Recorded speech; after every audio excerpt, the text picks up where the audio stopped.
अच्छा, उसी जंगल में एक नाग नागिन का जोड़ा था। वह नाग नागिन वहां पर रहा करते थे और ये दोनों पति पत्नी भी वहीं पर रहते थे। अब वो जो दूध लाया करती थी पति के लिए, दवाई के लिए, तो पति दूध पी लेता, थोड़ा सा बच जाता, तो ये लड़की सोचती कि नाग नागिन को दूध पिलाऊं, तो वो कटोरे में भर के दूध रख देती, तो नाग नागिन आती और वो दूध रोज पीते। अब ये नियम बन गया कि वो दूध रोज नाग नागिन पीते। एक दिन नाग नागिन ने आपस में बात की, देखो ये लड़की कितनी अच्छी है, ये हमारी कितनी सेवा करती है, हमें दूध पिलाती है, और हमारे पास ना बहुत सारा धन है। नाग के पास ना धन होता है, मणि होती है, और जहां नाग ज्यादा होते हैं ना वहां धन जरूर होता है, यह बात स्पष्ट है। जहां भी धन दौलत जमीन में गड़ी पाई जाती थी ना वहां जरूर नाग होते थे, तो जहां वो थे ना वहां निश्चित धन था। तो एक दिन उस लड़की को नाग ने सपने में कहा, सुनो जहां हम बैठे हैं वहां तुम निसंकोच हाथ डालना, तुम्हें बहुत सारा धन मिलेगा।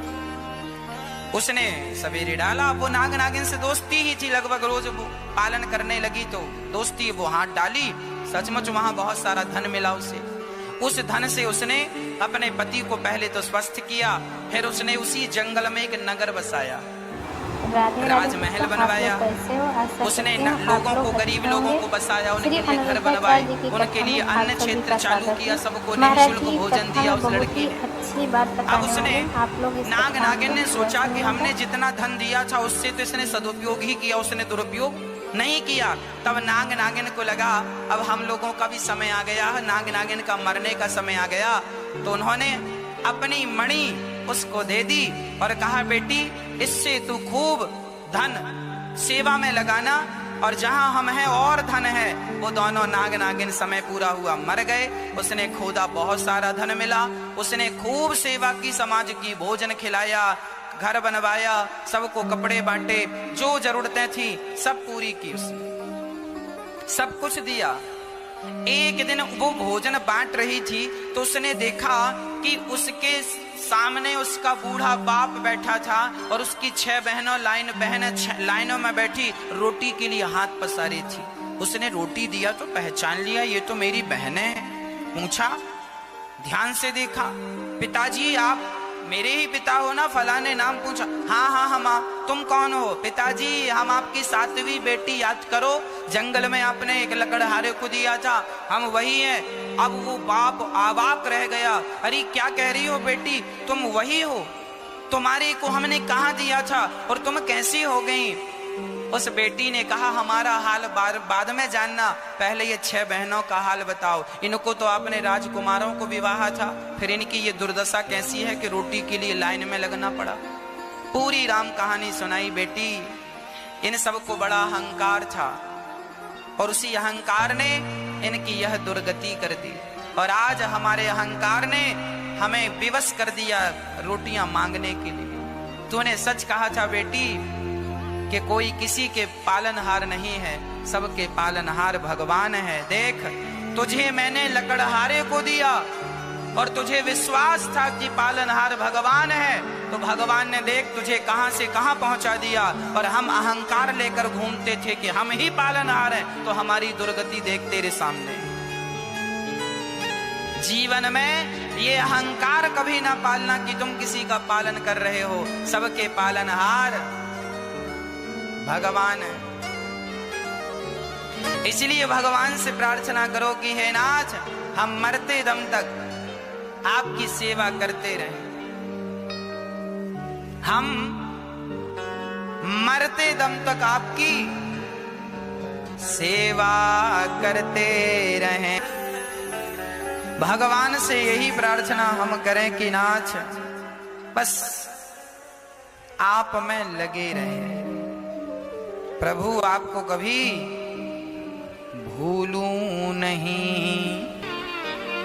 जब आपका और हमारा जन्म हुआ तब हमें लगा कि टॉफी मिल जाती तो सुख मिल जाता। छोटे छोटे बच्चे टॉफियों के लिए रोते हैं कि नहीं? मतलब आपकी तलाश थी सुख की, और आपका सुख तब था टॉफी, खिलौने। माँ मेला घुमाने ले चलो, नहीं ले जाए तो रोता है, ले जाए तो हंसता है। मतलब उसकी सुख की तलाश मेले में वो तलाशने गया। पहले टॉफी और खिलौनों में आपने तलाश की सुख मिलेगा, टॉफी से खिलौनों नहीं मिला। अब लगा मेला घूमेंगे सुख मिलेगा, मेला घूम के देखा सुख मिला ना। बड़ा हुआ, समझदार हुआ, बोले पढ़ लिख जाऊंगा तो सुख मिलेगा। पढ़ लिख गया, सुख मिला ना। शादी हो जाएगी, दुल्हन अच्छी वाली आएगी, सुंदर, तब सुख मिलेगा। अच्छी दुल्हन आ गई, सुख मिला। महाराज एक घर बन जाता, फिर सुख मिलता। घर बन गया, अब सुख मिला। एक गाड़ी आ जाती महाराज, बढ़िया गाड़ी आ गई, अब सुख मिला। महाराज बेटा नहीं है, शादी के 4 साल हो गए, बेटा हो जाए, गोद हरी भरी हो जाए, सुख मिलेगा। हो गया, अब सुख मिला। महाराज बिल्कुल पढ़ता लिखता नहीं है, जरा ये पढ़ लिख जाए तो सुख मिल जाए, हैं हम बुढ़ापा अच्छे से जी लें। और बेटा पढ़ लिख गया, महाराज कोई बढ़िया सी दुल्हन मिल जाती, शादी करा देते। लो बेटे का विवाह हो गया, अब सुख मिला। महाराज विवाह हो गया, पर बहू बेटा बिल्कुल सुनते नहीं।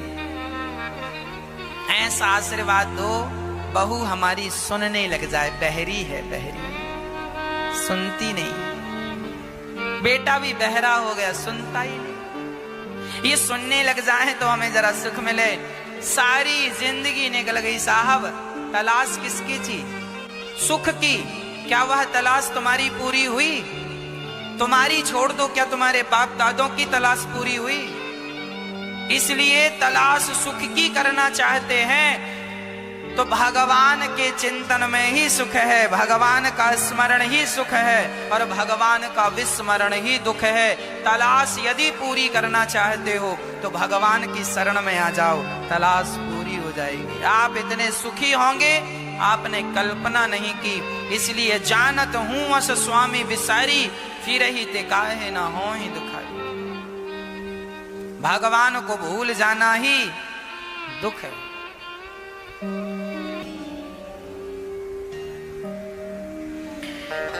भगवान बड़े दयालु हैं मेरी मां, करुणा के सागर हैं। एक बार भगवान शांति दूत बनकर दुर्योधन के यहां गए, शांति का प्रस्ताव लेकर। दुर्योधन माना नहीं। तब विदुरानी और विदुर जी की कामना जागी कि काश कृष्ण हमारे घर आते तो हम उन्हें भोग लगाते। जब भगवान आए रथ पर चढ़कर दुर्योधन के यहाँ, तो विदुर और विदुरानी भी भगवान को देखने आए। ये विदुर जी दुर्योधन के सगे काका हैं, पर दुर्योधन इतना दुष्ट था कि अपने काका जी को भी घर से निकाल दिया। ये जंगल में रहा करते थे, घास की कुटिया बनाकर भजन किया करते थे। आज भगवान को देखने की लालसा जागी और गए, तो भगवान के देखने वाले बहुत थे, पर जब सच्ची भावना हो और भीड़ कितनी भी हो पर प्रेम हो तो भगवान की दृष्टि विदुर जी पर पड़ ही गई। काका जी हम आ रहे हैं लौट कर, इशारे से कहा। विदुर जी ने विदुरानी से कहा सुनती हो? उन्होंने कहा हाँ आएंगे। विदुरानी ने कहा वो इतने बड़े हैं, हम गरीबों के घर थोड़ी आएंगे, हमारी कोई हैसियत थोड़ी है उनकी सेवा करने की। अरे पागल, नहीं आएंगे तो नहीं आएंगे, पर हमें तो लगा है कि आएंगे। आ गए तो इसलिए हम बाजार से कुछ सामान खरीद रहे हैं, तुम जाओ तैयारी करना। विदुरानी गई, आंगन को लीप कर और बड़े प्रेम से भगवान का इंतजार करने लगे। यदि भगवान को पाना चाहते हो तो इंतजार करना सीखो। इंतजार, विदुरानी इंतजार करती है और भगवान को दुर्योधन 56 भोग खिलाता है। भगवान कहते हैं तू हमारी बात नहीं मानता तो तेरे घर भोजन हम नहीं करेंगे। भगवान दुर्योधन की 56 भोग को त्याग कर दुर्योधन की मेवा त्यागी, साग विदुर घर खाई, सबसे ऊंची प्रेम सगाई। चल पड़े विदुरानी के यहाँ पहुंचे। विदुरानी देखकर गदगद हो गई आंखें, पलक झपकने का नाम नहीं ले रही हैं, बस खुली के खुली श्याम सुंदर को देखने लगी। सुंदर से घुंघराले से बाल थे, सुंदर से गोविंद की मुस्कान थी, सुंदर से गाल, सुंदर सी अधर, होंठों पर मुस्कान, कानों में सुंदर सी कुंडल, गले में सुंदर सी माला, भगवान की मोहिनी सी सूरत देखकर माता विदुरानी गदगद हो गई। भगवान को बिठाया। कन्हैया ने कहा, काकी जी बड़ी भूख लगी है, कुछ खिलाओ। खिलाने के लिए कुछ था नहीं, साग भतुए की पक रही थी, तो क्या साग खवाएं? तो बगीचे से पके पके केले तोड़ कर ले आई और बैठकर भगवान को छील करके देती जाती। फल भगवान को ना देती, क्योंकि भाव में विभोर हो गई, डूब गई। फल को छिलका समझकर फेंक रही है और छिलके को फल समझकर दे रही है। अरे धन्य है विदुरानी कि सब भूल गई, और धन्य है भगवान कि वो तो याद रखते कि छिलका कोई खाता है, पर भक्त जो खिला दे प्रेम से भगवान वो खा लेते हैं, चाहे वो फल हो चाहे वो छिलका हो। लोग प्रश्न करते हैं, महाराज जी भगवान को भोग किसका लगाएं? किसी का भी लगाओ, पर श्रद्धा से लगाओगे तो वह स्वीकार है, और श्रद्धा से ना लगाओ तो 56 भोग भी स्वीकार नहीं। विदुरानी और विदुर जी, विदुरानी और विदुर जी, तब तक विदुर जी आए 56 भोग लेकर। कन्हैया छिलका खा रहे थे। अरे देवी क्या किया, भगवान को छिलका खिला दिया। भगवान ने विदुर जी ने वो 56 भोग परोसे, और भगवान ने 56 भोग खाते हुए मुस्कुराते हुए विदुर जी की तरफ देख कर कहा, काका जी जो स्वाद मुझे इन छिलकों में आया है वो आपके 56 भोग में नहीं है। क्यों? भाव का भूखा हूं मैं, भाव ही एक सार है। भाव से भजले मुझे तो भव से बेड़ा पार है। भाव से भजले मुझे तो भव से बेड़ा पार है। इसलिए भगवान वस्तु को नहीं, वस्तु के पीछे जो व्यक्ति का प्रेम होता है, उस भाव उस प्रेम को भगवान ग्रहण कर लेते हैं। भगवान वस्तु को ग्रहण नहीं, वस्तु के पीछे प्रेम जो है वो ग्रहण करते हैं। विदुरानी के छिलके खाते हैं भगवान। जब भगवान समस्त लीलाओं को पूरी करके धराधाम को छोड़कर गए, तब उद्धव जी ने विदुर जी को यह सुनाया कि अब कृष्ण चले गए। ये सुनकर विदुर जी बहुत रोए। हाँ, दुर्भगोवत लोकोयम यदवो नितरामपि। हम अभागे हैं, दुर्भागी हैं, जो भगवान को, भगवान के पास रहकर भी भगवान को ना समझ सके, ना पहचान सके। धन्य है विदुर जी, वाह कितनी बढ़िया बात है। हम अभागे हैं, हमें मनुष्य का शरीर मिला है, और हम देखो ना मनुष्य का शरीर पाकर भी क्या कर रहे हैं, सस्ते में अपना मनुष्य का शरीर गवा रहे हैं। सस्ते में ये संसार नकली है मेरी माँ, ये स्त्री पुरुष सब नकली है। असली कौन है? केवल श्री कृष्ण। ये सब नकली है। आप बड़ी बड़ी पिक्चरों को देखते हैं, मूवी इत्यादि, उसमें आप देखते हैं ना बड़े बड़े राजमहल दिखाई पड़ते हैं। वो राजमहल असली के नहीं होते, वो नकली के बनाए जाते हैं, वो पिक्चर की शूटिंग के लिए। बहुत महंगे भी नहीं होते, दिखते असली जैसे हैं, पर वो असली होते नहीं। आपने पिक्चरों में तलवारें चलती देखी, वो तलवारें भी असली नहीं होती, पर दिखती बिल्कुल असली जैसी। गोली बंदूक भी असली नहीं होती, पर बिल्कुल असली जैसे दिखती है। बस असली है नहीं, पर दिख रहा है असली जैसा। उसी तरह स्त्री पुरुष ये असली नहीं है। भोग विलास यह भी असली नहीं है। जो तुम भोगों को भोगने में कहते हो ना मजा आ रहा है, लड्डू रसगुल्ले खाने में कहते हो ना मजा आ रहा, ये मजा भी नकली है। अभी तुमने असली मजा पाया ही कहाँ है? अरे ये नकली दुनिया और नकली संसार को छोड़कर असली श्री कृष्ण में मन लगाओ तो असली सुख और असली कृष्ण में तुम्हें सब कुछ असली ही असली है। ये जगत नकली है, गोविंद असली है। इसलिए नकली संसार, कोई कहे कि ये स्त्री बड़ी सुंदर है, ये पुरुष बड़ा सुंदर है, तो उसकी सुंदरता असली नहीं है मेरी माँ, नकली है। यदि असली होती तो आपकी आयु जब 20 साल की और 25 साल की होती तब आप सुंदर होते हैं, और वही व्यक्ति जब 40, 50 और 70 का हो जाए तो बताओ सुंदरता कहाँ चली गई? यदि असली सुंदरता थी तो सदा होनी थी, पर तुम्हारी सुंदरता भी तो मिट गई। समय के आगे कौन टिका है कि तुम और हम टिकेंगे?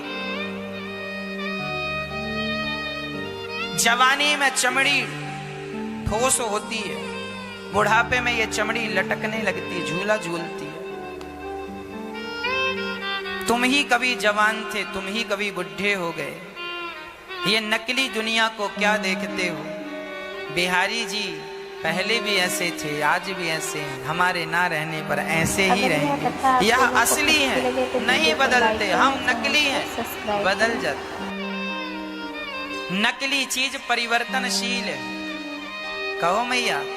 इसलिए नकली जगत में मन लगाने की जरूरत, हाँ, नकली लोगों से नकली वाला व्यवहार करते रहो, असली व्यवहार तो भगवान से करो।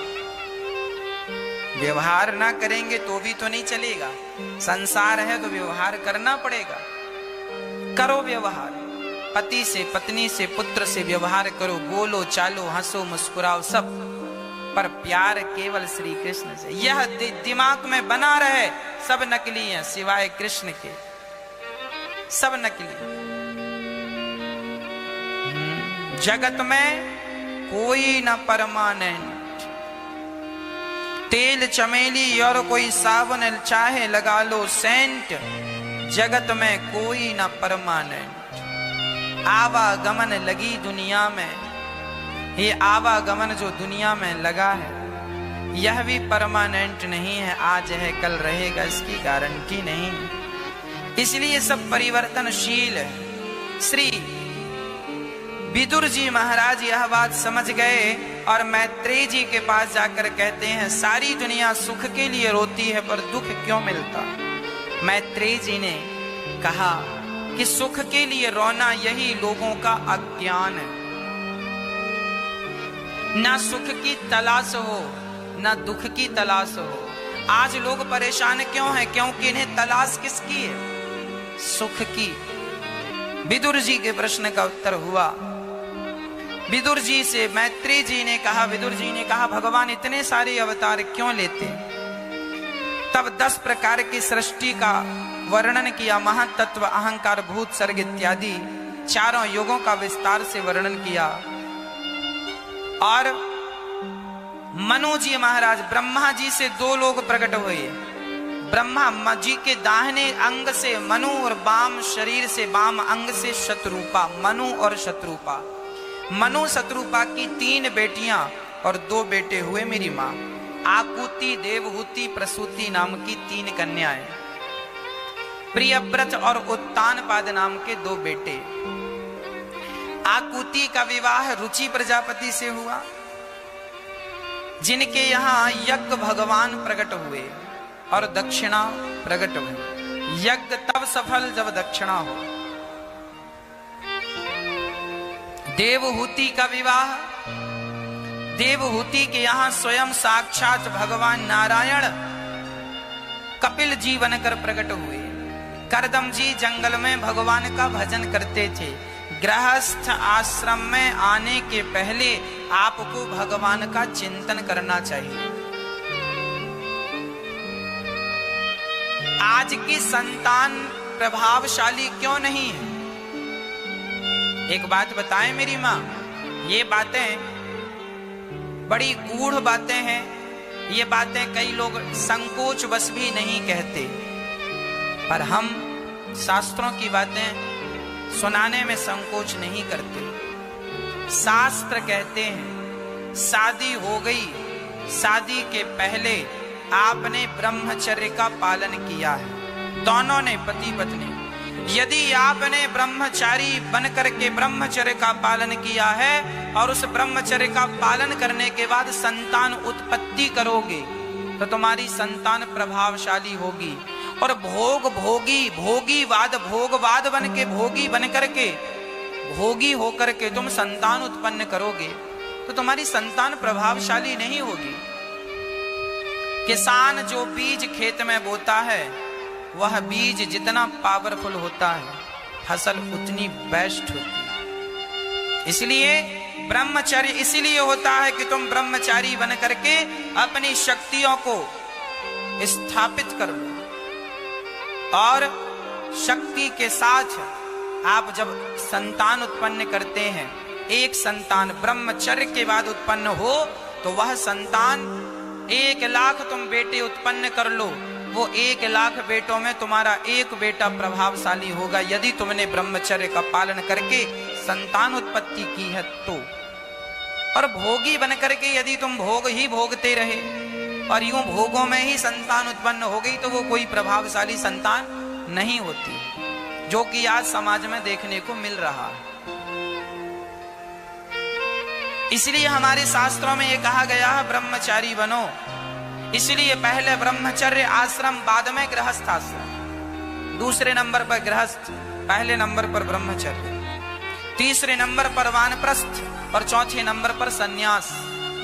यह 4 आश्रमों की व्यवस्था। आजकल लोग व्यवस्था के हिसाब से चलते ही नहीं, इसलिए बेचारे दुखी हैं। तुम्हारी संतान है तो सही, पर बहुत ज्यादा प्रभावशाली नहीं है। क्यों? क्योंकि ब्रह्मचर्य का पालन नहीं हुआ। इसलिए हमारे शास्त्रों में बड़ी विस्तार से सारी चीजें लिखी हैं। साइंस अभी वहां तक नहीं पहुंचा जहां तक हमारे शास्त्रों ने बातें लिख दी। हम ब्रह्म वैवर्त पुराण पढ़ रहे थे, उसमें जानते हो क्या लिखा है? उसमें लिखा था कि यदि स्त्री, अब सोचिए लड़का चाहिए तो उसका विधान है कि पुत्र की प्राप्ति के लिए कब गर्भाधान होना चाहिए, और पुत्री की चाहत हो तो कब गर्भाधान होना चाहिए। शास्त्रों में इनका स्पष्ट वर्णन है। स्त्री जब ऋतु स्नान करती है उस दिन से जो सम दिन होते हैं, सम संख्या 2, 4, 6, 8 सम दिनों में यदि रविवार, मंगलवार और बृहस्पतिवार सम दिनों में, सम संख्या में यदि यह 3 में से एक दिन आ जाए और उस दिन गर्भाधान हो तो बेटा ही उत्पन्न होगा, और विषम संख्या में गर्भाधान हुआ और 3 वारों के अतिरिक्त वार हैं तो बेटी होगी। यह ब्रह्म वैवर्त पुराण में लिखा। कई बार लोग कहते हैं ना कि लड़का लड़की मां की तरह दिख रहा है या पिता की तरह दिख रहा है, इसका भी वर्णन है। साइंस अभी यहां रिसर्च इतने में, यहां तक की रिसर्च उसने तो अभी की ही नहीं। ब्रह्म वैवर्त पुराण में लिखा कि जब पिता का तेज अधिक होता है और मां का रक्त कम होता है तब बच्चे की छवि पिता जैसी होती है, और यदि पिता का तेज कम और मां का रक्त ज्यादा होता है तब वह बच्चे की आकृति मां जैसी बनती है।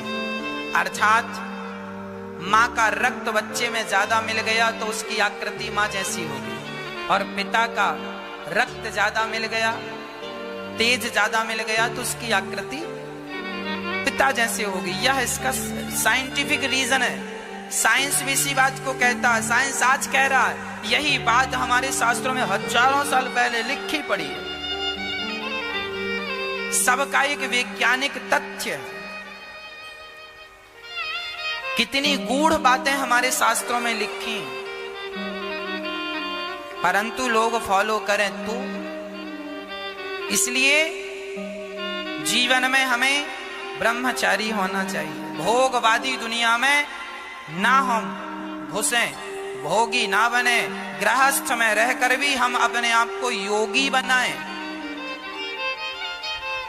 अपनी शक्तियों को इन विषयों में ना तबाह करें। जो शक्ति नाभि से नीचे चली जाती है उसे वासना कहते हैं, और जो शक्ति नाभि से ऊपर आ जाती है वही उपासना बन जाती है।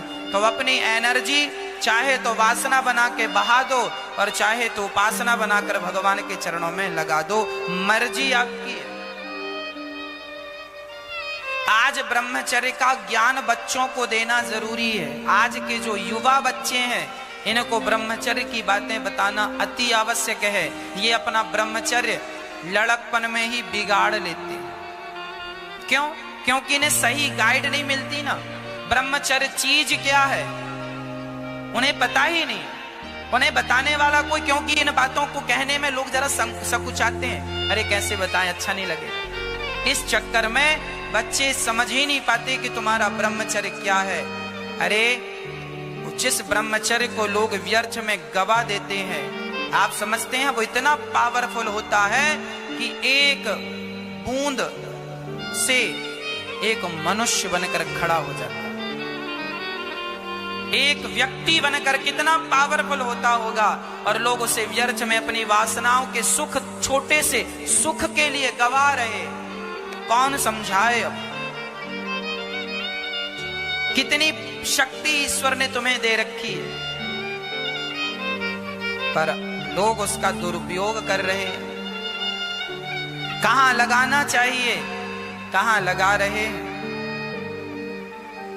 इसलिए शास्त्रों का अध्ययन, गुरुजनों के चरणों में बैठ करके सत्संग जरूरी है। करदम जी जा रहे हैं। माता देवहूति ने पूछा है कि निर्विण्णा नितरां भूमन सदिन्द्रिय तर्षणात् येन संभाव्यमानेन प्रपन्नान्धं तमः प्रभु। माता देवहूति ने कहा, प्रभु मेरा मन वश में नहीं है, क्या करूं कि मेरा मन वश में हो जाओ। मेरा मन, मैं इन इंद्रियों की लालसाओं को, इच्छाओं को पूरी करते करते करते करते परेशान हो गई, पर इच्छाएं पूरी हुई नहीं। अच्छा, आपने अभी तक कितने बार रसगुल्ले खाए होंगे?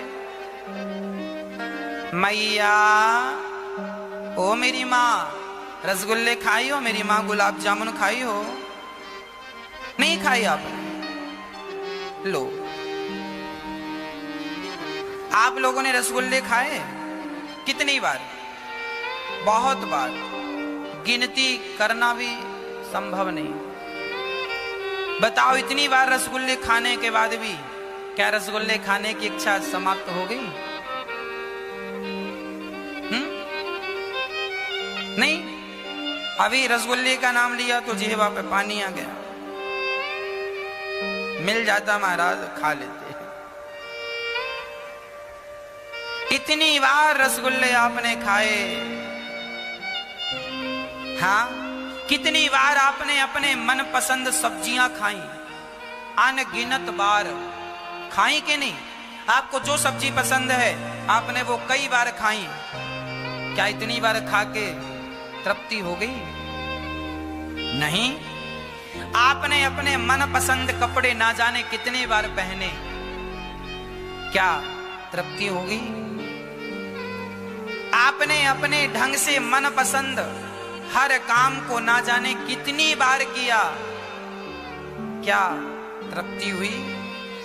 नहीं मेरी माँ, सच्चाई यही है। यह इंद्रियां जो हैं हमारी, इनका पेट कभी भरता ही कितना भी दो, पर इसका पेट भरने, ये इनका पेट भरेगा ही। वीडियो को लाइक करना, चैनल को सब्सक्राइब इसलिए करना, समझदारी इसी में है कि इनका पेट भरने की जरूरत ही नहीं। देखे ना इंद्रियों के ना घोड़े बढ़े, जब हाथी उन्मत्त होकर भागता है तो हाथी पर बैठा व्यक्ति उस पर अंकुश मार करके उसे काबू में करता। अंकुश जानती हो मां? एक छोटा सा होता है, उसे हाथी के गर्दन पे मारा जाता है, उससे वह वश में होता। यदि घोड़े को वश में करना है तो चाबुक मार करके वश में किया, लगाम खींचकर चाबुक मार कर उसे वश में किया जा सकता है। मेरी माँ, जैसे घोड़े को वश में करना हो तो लगाम खींचना पड़ता है, उसी प्रकार आपकी जो इंद्रियाएं हैं, आपका जो मन है, यह भाग रहा है, हाथी की तरह उन्मत्त हो रहा है। जरा विवेक का अंकुश लगाइए ताकि आपका मन संतुलित हो, नहीं तो यह मन ले जाकर गड्ढे में डाल देगा। इच्छाएं राजा महाराजाओं की पूरी नहीं हुई सो तुम्हारी कभी नहीं होंगी। तुम इस भरोसे में ना रहना कि अब हो जाएंगी। अब खा ले महाराज जी रसगुल्ला, बस आखिरी बार खा लिया, कल फिर इच्छा, कल भी खा लो फिर इच्छा। ऐसे तुमने भोग इतनी बार भोगे कि तुमसे गिनती नहीं गिनी जा रही है। यही सोच सोच कर तुमने भोग भोगा, बस अब आखिरी बार, अब आखिरी बार, ये सुख और ले लें। लेते गए परीक्षाएं हैं कि डबल होती गई, तिबल होती गई, 4 गुना होती गई। इसलिए देखना इंद्रियों के न घोड़े बढ़े, इनमें संयम के हरदम ये कोड़े पड़े। अपने रथ को सुमार्ग लगाते चलो, मन से गोविंद गोपाल गाते चलो। एक राजा था, उस राजा का एक बकरा था। राजा ने खड़ा कर दिया बकरे को, कहा जो भी इसका पेट भरेगा उसे मैं अपना आधा राज्य दान कर दूंगा। हमारे पास 50,000 रुपए हैं। अब उस 50,000 रुपए को हम शराब में, जुआ में लगाएं या फिर अपने परिवार के उत्थान में लगाएं, अपने व्यापार, अपने बिजनेस के उत्थान में लगाएं, या फिर उसका दान धर्म करके सदुपयोग करें। आपके पास 50,000 रुपए हैं, अब कहां लगाना है मर्जी आपकी। उसी प्रकार जवानी में आपके पास शक्ति है, एनर्जी है, जवानी में आदमी खूब शक्तिशाली होता है और उसी शक्ति का वह दुरुपयोग करता है। अरे तुम्हारे पास है पावर, दुरुपयोग ना करो, सदुपयोग करो उसका। धन को धर्म से जोड़ो, शक्ति को सर्वशक्तिमान से जोड़ो, ईश्वर से जोड़ो। अधिक भोगी आदमी जल्दी बुढ़ा हो जाता है। जो जरूरत से ज्यादा भोग कर लेता है वह समय के पहले बुढ़ा हो जाता है, समय से पहले रोगी हो जाता है और समय से पहले मर जाता है। जरूरत से ज्यादा अमृत भी नुकसानदायक है, यह याद रखिएगा। अति सर्वत्र वर्जयेत्। ब्रह्मचर्य बहुत बड़ी शक्ति, इसका पालन सबको करना चाहिए।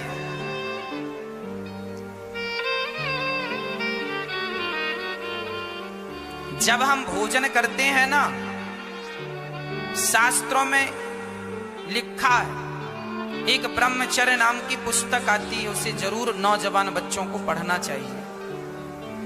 शास्त्रों में लिखा है कि 23 दिन तक, 23 डेज, 23 दिन तक पुरुष जो खाता है, दाल चावल सब्जी रोटी खीर मालपुआ पकवान फल फूल दूध जूस, 23 दिन तक तुम खाकर जो शक्ति तुम्हें 23 दिन की एनर्जी मिलती है, वह एक दिन के भोग भोगने में 23 दिन की शक्ति नष्ट हो जाती है। एक बार के भोग भोगने में तुम्हारे 23 दिन की एनर्जी वेस्ट होगी। अब व्यक्ति अधिक भोगी होगा, परिणाम सबके सामने। करदम जी ब्रह्मचर्य का पालन करते हैं और करदम जी का विवाह जब माता देवहूति से हुआ तो विवाह हुआ तो भोगी नहीं हो गए, ध्यान लगाए भगवान का, भगवत चिंतन करने लगे, भगवान का ध्यान किया, स्मरण किया। और पत्नी ने पूछा पत्नी से कि देवी तुम्हें क्या चाहिए, तुम गृहस्थ में आई हो, बताओ तुम्हें क्या चाहिए। माता देवहूति ने कहा एक पुत्र की कामना, हर स्त्री को एक बेटा चाहिए होता है। तो माता देवहूति ने भी स्त्री स्वभाव बस कह दिया कि मुझे एक पुत्र की चाहत है। करदम जी ने एक विमान की रचना की, देखिए करदम जी ऐसे ऋषि थे जो बहुत बड़े वैज्ञानिक भी थे। उन्होंने तुरंत अपनी पत्नी के लिए एक विमान बनाया, जिसे कामक विमान कहते हैं। हमारे शास्त्रों में विमान का भी उल्लेख है। विमान को तो लोगों ने अभी देखा है, अभी जाना है, अभी नाम सुना है। हम लोग तो हजारों साल से जान रहे हैं कि विमान जैसी कोई चीज है जो हवा में उड़ती है। तुम अभी देख रहे हो, हम जान रहे हैं पहले से। हाँ, अब आप कहो महाराज जी जान रहे से थे तो बनाया क्यों नहीं? अरे बनाए थे, दलपति जी ने बनाया था और उड़ा के दुनिया को दिखाया था। ये 1895 1885 की बात है। उसी दलपति जी के द्वारा बनाए विमान को देखने के लिए राइट ब्रदर्स आए और उसी विमान की ड्राइंग चोरी कर ली और राइट ब्रदर्स ने वो विमान बना के उड़ा दिया। खिताब उनके गले चला गया। ड्राइंग हमारी थी, चोर लोगों ने चुरा ली। तो आविष्कार भी हम लोग करना जानते हैं, पर किया इसलिए नहीं था क्योंकि पता था कि अधिक आविष्कार कर देंगे तो यही आविष्कार विनाश का कारण बन जाएगा। हाँ या ना? आविष्कार विनाश हो रहा है कि नहीं? आविष्कार से विनाश हो रहा है कि नहीं? ओजोन परत कमजोर पड़ गई, ऑक्सीजन कम हो गया, ये आविष्कार का ही तो परिणाम है। पॉल्यूशन जरूरत से ज्यादा बढ़ गया, आविष्कार का ही तो। हमारे ऋषि मुनि जानते थे कि ज्यादा आविष्कार कर देंगे पृथ्वी का संतुलन बिगड़ जाएगा। आज पृथ्वी का संतुलन ही तो बिगड़ा है। कार्बन डाइऑक्साइड प्रकृति में ज्यादा है, ऑक्सीजन कम है, संतुलन बिगड़ा पड़ा है। ओजोन परत कमजोर पड़ गई, गर्मी ज्यादा हो रही है, बारिश हो ही नहीं रही है। कहीं ज्यादा बारिश तो कहीं सूखा पड़ा है, अतिवृष्टि अनावृष्टि। इसलिए हमारे ऋषि मुनियों ने यह आविष्कार इसलिए नहीं किए क्योंकि इससे प्राणी मनुष्य का जीवन संकट में आ जाएगा। करदम जी ने विमान बनाया, इक्का दुक्का तो चलता है, अधिकता हर चीज की बुरी है। करदम जी ने विमान बनाया और विमान बना करके माता देवहूति को बिठाया। 9 बेटियां प्रकट की, 9 बेटियां हुई। कला, अनसुईया, श्रद्धा, हविर्भू, गति। मरीचि से कला, अनुसैया से अत्रि, श्रद्धा का अंगिरा से, हविर्भू का पुलस्त जी से, गति का पुलह से, क्रिया का क्रतु से, ख्याति का भृगु से, वशिष्ठ जी का अरुंधति से, अथर्वा जी का शांति से विवाह संपन्न हुआ। करदम जी ने पत्नी से हाथ जोड़कर कहा, देवी आज्ञा दो, अब मैंने बेटियों को जन्म तो दिया है, विवाह भी कर दिया। एक पिता का धर्म है कि वो बेटियों को विवाह करके उन्हें सही हाथ में सौंप दे और फिर आप अपनी जिम्मेदारियों से निवृत्त हो गए। माता देवहूति ने कहा, मुझे पुत्र की कामना। करदम जी रुके और माता देवहूति के गर्भ से एक सुंदर सा स्वयं भगवान कपिल देव जी के रूप में प्रकट भये। बोलिए कपिल देव भगवान की। कपिल देव जी का प्राकट्य हुआ। कपिल देव जी जब आए तो करदम जी पत्नी से हाथ जोड़कर, देवी मेरा कार्य पूरा हुआ, तुम्हें पुत्र की चाहत थी, सुपुत्र दिया, अब आज्ञा दो। ये शरीर भगवान की प्राप्ति में लगे। यह शरीर हमारे यहाँ 50 सालों तक गृहस्थ की परमिशन है। तुम 50 साल के जब तक ना हो जाओ तब तक गृहस्थ में रहो, और 50 साल के हो जाओ तो गृहस्थी से अपनी बेटियों का विवाह करके, बेटों का विवाह करके, बेटी अपने घर सुखी, बेटा अपने घर सुखी। अब तुम दोनों पति पत्नी मन भगवान में लगाओ, भोगों से मन हटाओ। 50 साल 25 साल गृहस्थी होती है बस। 25 साल तक ब्रह्मचर्य, 25 साल तक गृहस्थी, 25 साल तक वानप्रस्थ, 25 साल तक सन्यास। टोटल 100 साल की आयु विधाता ने दी। और अब तो 100 साल भी नहीं बचे, 80 साल में ही, 90 साल में ही लोग निपट जाते हैं, कोई 70 में ही निपट जाता। इसलिए आपसे प्रार्थना है कि गृहस्थ जीवन में रहकर उसे वैसे ही त्याग दो जैसे कमल का पुष्प कीचड़ में रहकर कीचड़ से बिल्कुल अलग रहता है ना। हम ये नहीं कह रहे हैं पत्नी को छोड़ दो, पति को ना, पति पत्नी तुम दोनों साथ में ही रहना, पर भोगी बनकर नहीं, योगी बनकर रहना। दोनों साथ में रहना, साथ में बातचीत करना, पर बातें विषय और विकारों की नहीं, चर्चा भगवान की होनी चाहिए तुम पति पत्नी के बीच में। हाँ, यही तुम्हारा गृहस्थ जीवन सफल जीवन है। इसी से तुम गृहस्थों की गति है। पर आज लोग ना बुढ़ापे में शादियां, साहब 70 साल का एक आदमी शादी कर लिया। यहाँ शास्त्र कह रहे हैं 25 साल में सबसे मन हटा लो, और 50 साल में मन हटा लो। 70 साल के बुढ़े ने शादी कर ली बुढ़ापे में। मर रहे हैं, मौत सिर पे नाच रही है, दांत गिर गए हैं, बाल पक गए, फिर भी मन अभी तक भोगों से हटा नहीं है। पूछो जरा इनके, ये कब मन हटाएंगे, कब भगवान का चिंतन करेंगे, कब अपना कल्याण करेंगे? क्या तुम यूं ही जन्म और मृत्यु के चक्र में उलझे रहोगे? यदि तुमने मनुष्य का शरीर पा करके इस चक्र से पार नहीं गए, जन्म और मृत्यु से नहीं बचे, भगवान का चिंतन नहीं किया, ये समझ लेना कि आपका मनुष्य बनना व्यर्थ चला गया। ये मनुष्य का शरीर जो है ना, एक अवसर है, एक आखिरी अवसर है। एक फौजी एक बार भर्ती निकली फौजियों की, सारे बच्चे अंदर चले गए, खचाखच अंदर जाने लगे। अंदर गए, वहां से इशारा हुआ चलो दौड़ो, फौजियों को दौड़ाया। दौड़ने में जो सबसे आगे वो, अब एक बालक दौड़ना ही चाह रहा था कि सामने कोई पत्थर में पांव लग गया और वो गिर गया, जबकि बहुत होनहार बच्चा था और वह सबसे आगे दौड़ सकता था, पर उसका पांव पत्थर से टकरा गया। बहुत रोया, सालों साल उसने घर में दौड़ने का अभ्यास किया और यहाँ अवसर मिला तो एक छोटे से पत्थर के कारण मेरा सारा कैरियर व्यर्थ चला।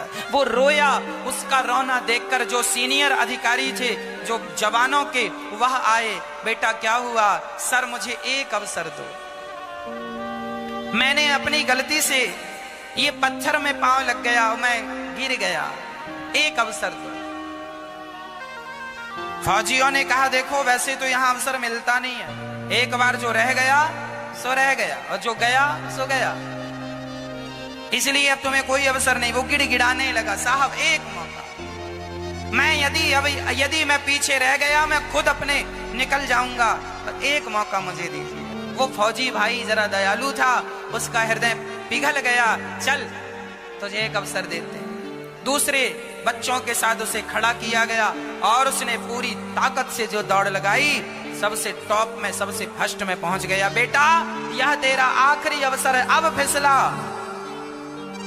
यहां पलट कर देखना भी मत। उसी तरह जैसे उस बच्चे के लिए वह मौका आखिरी मौका था, उसी तरह तुम मनुष्यों के लिए 84 लाख योनियां तुम भोग कर आए हो। यह मौका आखिरी मौका है भगवान को पाने का। यह मौका हाथ से चला गया तो फिर 84 लाख योनियों के बाद तुम्हें यह मनुष्य का शरीर मिलेगा और भगवान को पाने का मौका मिलेगा। ये जो मौका मिला है गवाओ मत, बना लो। करदम जी अपनी गृहस्थी, अपनी जिम्मेदारी को पूरी करके जाने लगे। हम भी आपसे यही कहते हैं, आप भी अपनी जिम्मेदारियों को पूरा कर लीजिए और बचा हुआ समय भगवान के चिंतन में लगाइए। हमें कौन गालियां दे रहा है इस पर ध्यान ना दीजिए, कौन हमारी आलोचना कर रहा है इस पर ध्यान ना दीजिए, कौन हमारा अपमान कर रहा है इस पर ध्यान ना दीजिए। यदि इस पर ध्यान चला जाएगा तो भगवान में मन लगेगा ही नहीं। अच्छा, बुढ़ापे में ये चीजें बड़ी तंग करती हैं कि महाराज फलाने ने ये कह दिया, अपमान कर दिया, ये लोगों को ना शब्द बुरे लग जाते हैं। यही शब्द जाल है। ये क्या है मेरी माँ? प्रार्थना करता हूं शब्द जाल में ना उलझिएगा। हमने तुम्हें गाली दे दी, तुम उलझ गए, महाराज जी हमें आप गाली दिए, महाराज जी हमारी बहू ने हमें ये कह दिया, बेटे ने ये कह दिया, पड़ोसन ने ये शब्द जाल है, लोग उलझा रहे हैं। प्रार्थना करता हूं तुम उलझने नहीं आए हो, सुलझने आए हो।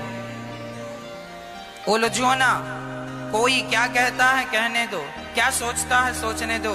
तुम मस्ती से चित्त भगवान में लगाओ, मन भगवान में लगाओ। इसी से हम सबकी गति है, सबका कल्याण।